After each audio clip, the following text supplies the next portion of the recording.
Hi guys, my name is Jes Christian. Hey, what's up guys? My name is Jaidus. Hi everyone, Maya Monza here. And I just finished filming part 12 of For Your Discomfort. Thank you guys so much for tuning in to this week's episode of For Your Discomfort. My three takeaways are: number one, I thought it was really significant when Maya had said that she needed to select a box, white or black or other or whatever it is for the standardized testing situation. And that's so powerful because, as Bray said, you have to choose what your identity is so early on. And that's the beginning of systemic racism, right? That's the beginning of any sort of conditioning where you have to choose something before you even fully understand what it is, who you are. We've got to find a way to change the way we do that. My personal experiences growing up biracial. My mother is African American and my dad is white. And growing up in a small, predominantly white town with less than 2% blacks really took a toll on myself as far as figuring out my personal identity.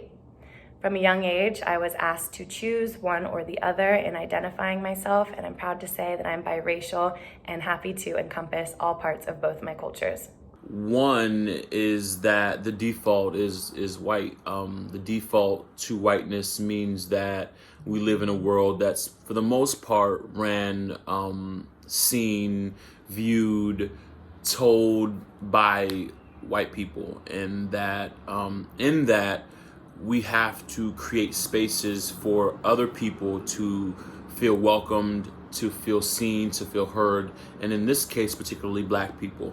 And so if you ever feel like certain movements aren't inclusive, are exclusionary because you're not included, whether it be Native American movements, whether it be Black Lives Matter movements, whether it be for Latino people, it's because these spaces are created for people to have voices where they otherwise feel voiceless. I loved what Jess said about needing more representation, especially in her field of being a woman and a woman of color in footwear.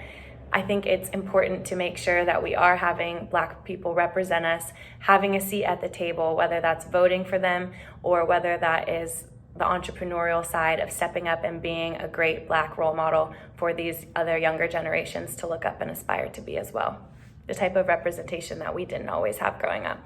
Number two, I thought her point about colorblindness and how people weren't really seeing her, that's a huge issue. We still say we're colorblind today, so many people, and it's like, I don't want you to be colorblind. I want you to see the color and understand that I bring unique experiences to the table because of it, and get a little bit more color in your life, understand different cultures. Another really good takeaway that I got from it was that a lot of people, particularly black people, are limited in their dreams and goals because they don't see them realized by people that look like them. And so visibility is important for this newer generation of black people to see themselves as more than just athletes and entertainers, to be doctors and lawyers and entrepreneurs and astronauts.